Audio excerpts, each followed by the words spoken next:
Live from our 7 Tasmania studios, your nightly news with Kim Miller begins now. Good evening, everyone. In a sensational revelation, the Public Accounts Committee has been told the current proposal for Macquarie Point Stadium means it won't be able to host international cricket. Despite the ground being touted as multi-purpose, the Chief of Cricket Tasmania says ICC regulations would stop top matches being played.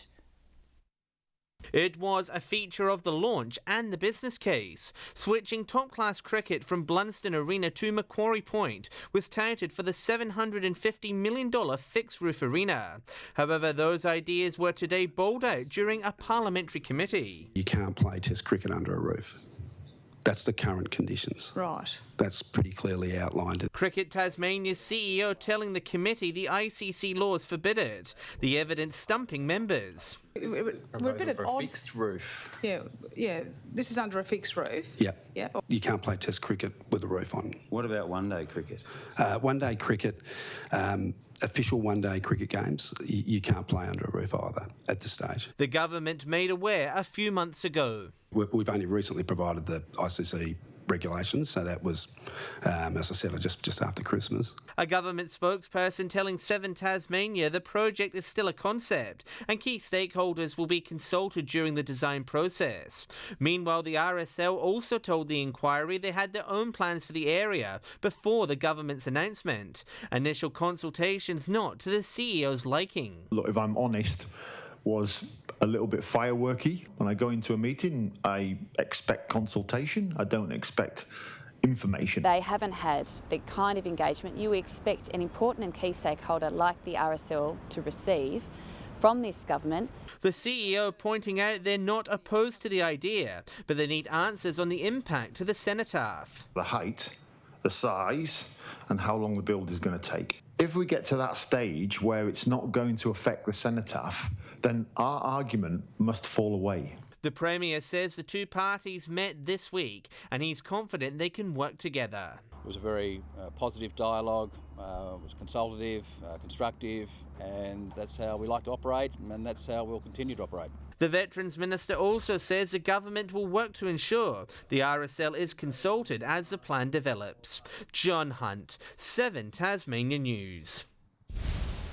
Meanwhile, the Master Builders Association's CEO says a pitch for the stadium has been positively received. He and a number of local business leaders lobbied federal government MPs and the Prime Minister's office during a trip to Canberra this week. We will take that as a positive sign. It was a constructive trip and we hope to hear something positive soon from the federal government. Their visit coinciding with Clark MP Andrew Wilkie calling on the Prime Minister to knock back the funding request. Tasmanian firefighters will likely be the first in the country to receive compensation treatment for 20 types of cancer. The move is a critical step in the protection of our frontline fireys, but union members say more needs to be done. Risking their lives on the job and long after. Firefighters absorb deadly toxins through the uniforms that protect them from excessive heat. Irrespective of all the gear and all the advances we've made in technology, firefighters are still exposed to a much higher level of cancer than the normal population. Tasmania, now the first state or territory in Australia to compensate screening and treatment costs for 20 types of cancer. These 8 variations will be added to the list, among them cervical, ovarian and thyroid cancer. What we're aiming to do here as well is to really recognise and value the contribution of women in our fire service, but also grow that, encourage women to take part. And it's not the first time the state's taken the lead. Tasmania introducing the presumptive legislation back in 2012 ahead of any other jurisdiction. We didn't have high female firefighter numbers and the scientific data wasn't there because we didn't have those numbers to produce those case studies. They are subjected to the very same toxins as men, and if those toxins cause things like testicular cancer in men, you can assess the risk that women's reproductive organs will also be affected. And while it's a step in the right direction, firefighters say the process still needs work. Fighting the paperwork's actually worse than fighting the cancer. I didn't actually have to prove where I got the cancer, but I just had to prove that I had cancer a number of times over and over and over. I have watched fellow firefighters have to go through the trauma involved with trying to get help when they've been diagnosed with cancer, and it's a trauma that just should not be there. The Rockcliffe government says it will amend the compensation laws as soon as possible, while the Firefighters Union works to bring the rest of the nation on board. Brianna Boylan, 7 Tasmania News. Fuel reduction burns will ramp up across the state in a bid to bring high-risk areas under control. The autumn program aims to reduce the fire risk ahead of next summer, with national parks among the areas to be targeted. The fire service says weather conditions in recent years have made it hard to undertake these burns. On the east coast we haven't been able to do the burns because of the amount of moisture there, but also on the west coast we've had challenges around it being too dry, and we've had a nervousness around what we can lighten. And our bush is designed to burn, so making sure that we can get that fire out into the landscape is really important. More than 1,200 burns have been conducted since 2014. A multi-million-dollar stockpile of personal protective equipment purchased at the height of the pandemic has been deemed unusable. The equipment is now past its use-by date, with the Tasmanian government yet to recover any funds from suppliers. The revelations have been slammed by the opposition as one of the worst examples of waste in the state's history. There were health workers across Tasmania crying out for PPE, and what we've now been able to uncover is that the government had stockpiles of PPE that it didn't distribute. The Premier has labelled Labor's criticism as outrageous, saying the government had to be overly prepared to protect healthcare staff and patients. A burst water main in South Launceston caused commuter chaos this morning as crews worked to repair the damage. Taswater says around 70 properties were affected by service interruption and low water pressure during the outage. Water was restored to the properties around 12:30. A veteran journalist has shared his gripping story of struggle and trauma at an event addressing suicide prevention in the state. More than 100 community members taking part in the annual networking event, working to remove the stigma associated with mental health. Speaking out about suicide prevention, Tasmanian journalist Dean Yates is sharing his lived experience. I had a long career overseas with the Reuters News Service, covered the war in Iraq, Bali bombings, Boxing Day tsunami, a lot of trauma. And about 7 years ago, I became suicidal as a result of the trauma that I'd witnessed and experienced. Dean's wife encouraging him to seek help at a Melbourne psych ward. It really changed my life. And so for me, I feel like I'm a success story of a system that worked, one where real warm human connections underpin that system. And so I want to talk about it at every opportunity I can. Talking today at the 9th Community Network Forum, shining a light on the work being done in the suicide prevention space. The annual forum coinciding with the recent release of the state's 4-year suicide prevention strategy. The plan really outlines the significance of lived experience and involves people with lived experience in suicide prevention. More than 100 changemakers taking part, looking to make a difference in the community. Some of those recognised for their work in mental health. We won the Communities in Action for Suicide Prevention. It's amazing to be recognised for the work, but mainly because there's such an amazing, passionate group of volunteers back at home who really all have been impacted by suicide in one way, shape or form. These Circular Head youth leaders also nominated in the Tasmanian Life Awards. Open that conversation, like find somebody, it could be anyone, a teacher, your best friend, somebody that you know you're comfortable with, that you feel you can trust, talk to them. And if they can't help you, talk to somebody else. Reminding Tasmanians help is always available. McKenna Bailey, 7 Tasmania News. Thousands of Tasmanian tradies will get the chance to bolster their skill set inside a dedicated training facility in Cambridge. The project is now ready for construction as workforce demands continue to bear down on the sector. Out of Parliament and on the tools, it was a groundbreaking morning for the Premier. This barren patch of rubble will soon be home to a world-class centre dedicated to expanding training capabilities in the building sector. We know that we need to keep momentum, particularly in the housing market, to build the volume of new houses required to support population growth over the next decade. Once complete, it will have room for more than 3,000 people to complete courses each year. That's new entrants, apprentices looking to join our industry, but also to support young people through their career pathway. A timely investment as Tasmanian tradies stare down a long list of deadlines on major construction projects in the state. Billions of dollars. We need to keep growing our workforce and ensure that we keep growing our homegrown workforce as well and our capability right here. When it comes to filling labour shortages, the Housing Industry Association is urging governments to consider expanding the capabilities of the skilled migrant visa. The construction workforce in Tasmania accounts for about 1 in 10 workers, yet there are less than 20 people with temporary skilled migration visas for construction jobs. The Premier says the state government would support any measure to help address the industries struggling with workforce gaps. If skilled migration was more accessible for the construction industry, Tasmania really does stand to benefit. Grace Evans, 7 Tasmanian News. The program for this year's Dark Mofo has been released as the event marks a milestone, turning 10 this year. The festival will be launched with a performance called The Gathering, featuring a number of First Nations artists.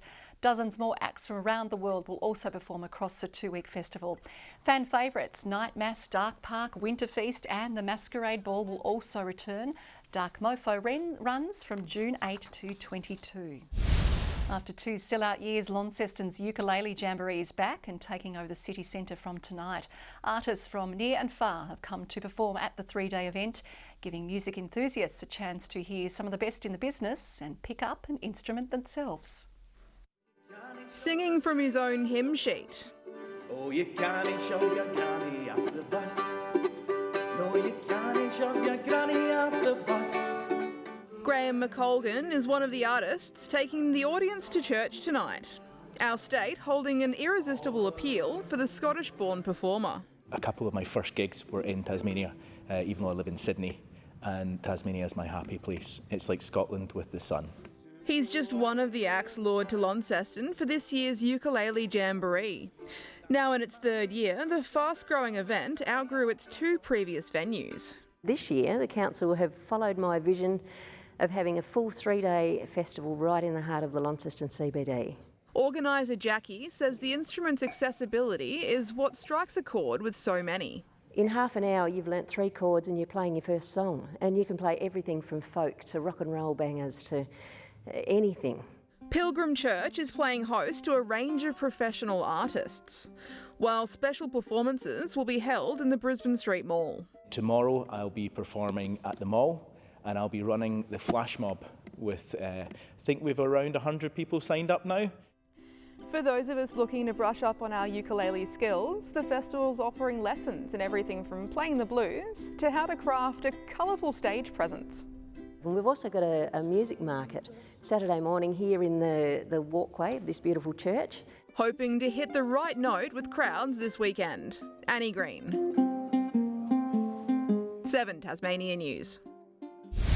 After 2 sellout years, Launceston's Ukulele Jamboree is back and taking over the city centre from tonight. Artists from near and far have come to perform at the 3-day event, giving music enthusiasts a chance to hear some of the best in the business and pick up an instrument themselves. Singing from his own hymn sheet. Oh, you can't shove your granny off the bus. No, you can't shove your granny off the bus. Graham McColgan is one of the artists taking the audience to church tonight. Our state holding an irresistible appeal for the Scottish-born performer. A couple of my first gigs were in Tasmania, even though I live in Sydney, and Tasmania is my happy place. It's like Scotland with the sun.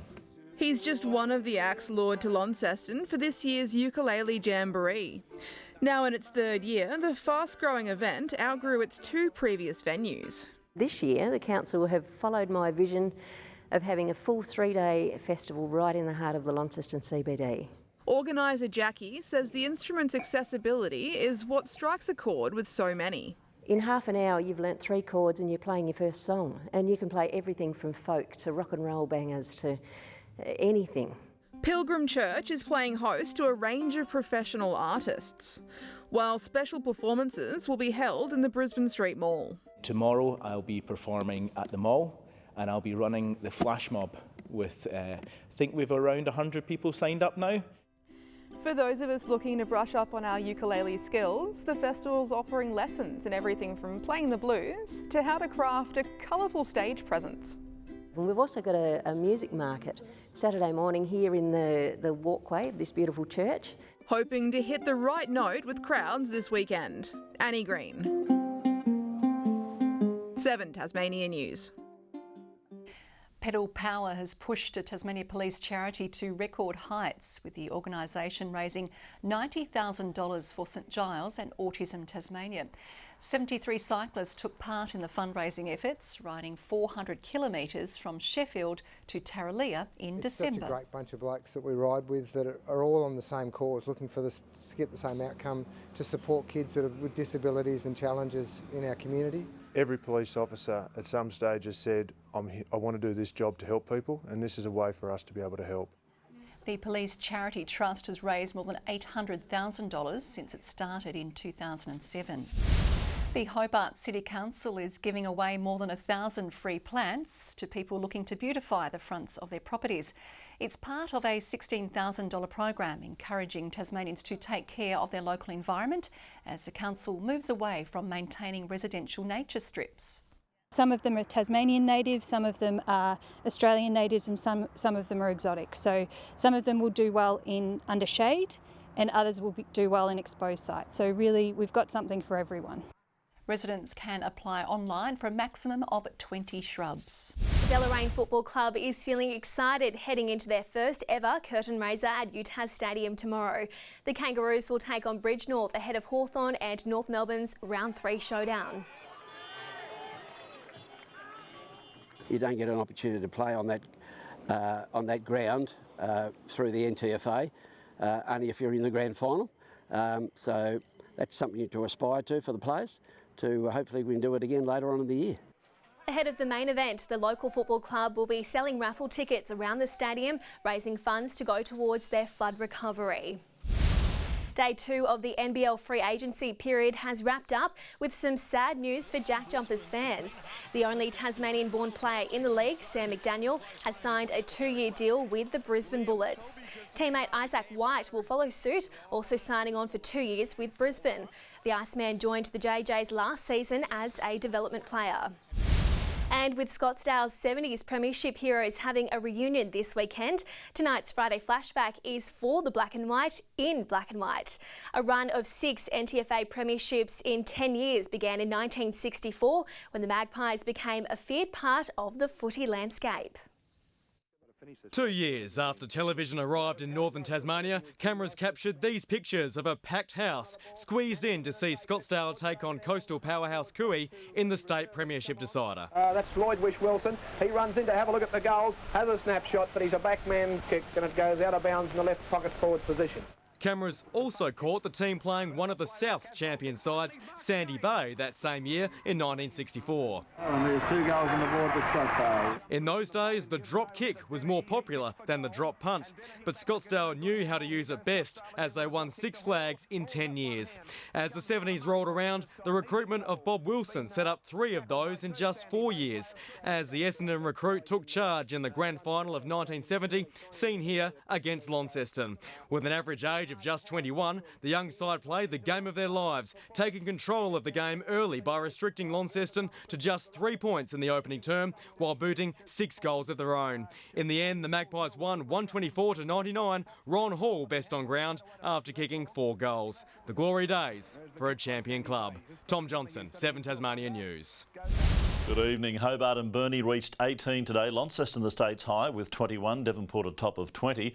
All other temperatures around the state in the teens. They sat somewhere between 2 and 7 below average. Flinders Island, Low Head and St Helens 19, Friendly Beaches 18, King Island 17, Strawn 16 today and Lyowini just made it to double figures. Showers did move across the state from the west, as did this cloud pattern as well. The best fall to 3 p.m. was 10 millimetres at Mount Reid and Lake Margaret. Prior to that, to 9 a.m, St Helens registered 23 millimetres. We did have low-level cloud that persisted over much of the eastern portion of the country. A large band of middle and high cloud crossed central Australia. Tomorrow, a large high sits over the Bight, extending a ridge over a huge area. Troughs scattered over the far north and the WA coast. Southwesterly winds for Saturday and up to 30 knots before tending more westerly in the afternoon. Swells to 4 metres. Strong wind warning for waters between St Helens Point and South East Cape. Saturday for Hobart, partly cloudy and 17, 13 the top for Medina. Showers increasing there and 13 the top also for Oatlands. Launceston, a high of 17 degrees, becoming cloudy, partly cloudy for Devonport, 18, -1 overnight for Lyowini and 8 the top tomorrow. Burnie becoming cloudy, 16, 15 for Strawn, shower or two for Marrawar, 16. St Helens tomorrow, a high of 17 degrees, partly cloudy, same for Swansea and same for Orford. There's the UV at 5 again and moderate. On Sunday, light showers over the west and far south, partly cloudy for the rest of the state. Another fine partly cloudy day on Monday, a further shower over the west, and on Tuesday much the same. Strawn 19 with a shower, fine for the remainder. Partly cloudy in Perth tomorrow, a cooler day on the way for Adelaide, a shower clearing from Melbourne but showers on the way for Sydney. Partly cloudy in Brisbane and 28. Just 11 in Hobart at the moment, partly cloudy, 14 right now in Launceston, and Devonport currently 13 degrees. Kim, I don't believe it, there's a Ukulele Jamboree on in Tasmania this weekend. Reminds me of the old saying, what's the difference between a ukulele and a trampoline? Normally you take your shoes off to jump on a trampoline. You're on fire tonight, Murph. Well, finally tonight, a Tasmanian aged care resident and one of the state's oldest people is celebrating a milestone birthday that only few can say they've reached. Jean Hutton will turn 107 years old tomorrow, but says not much has changed since she marked her centenarian year. I still feel the same. I don't feel any different, other than I can't move around and do all the things. Giving up her secrets to a long and prosperous life. I've never drank alcohol. I've never smoked. Jean lived independently up until 2 years ago and now calls Mary Ogilvie House her home. And from all of us here, we wish you a very happy birthday, Jean. That is all your news for this Friday. Have a great weekend. Good night, everyone.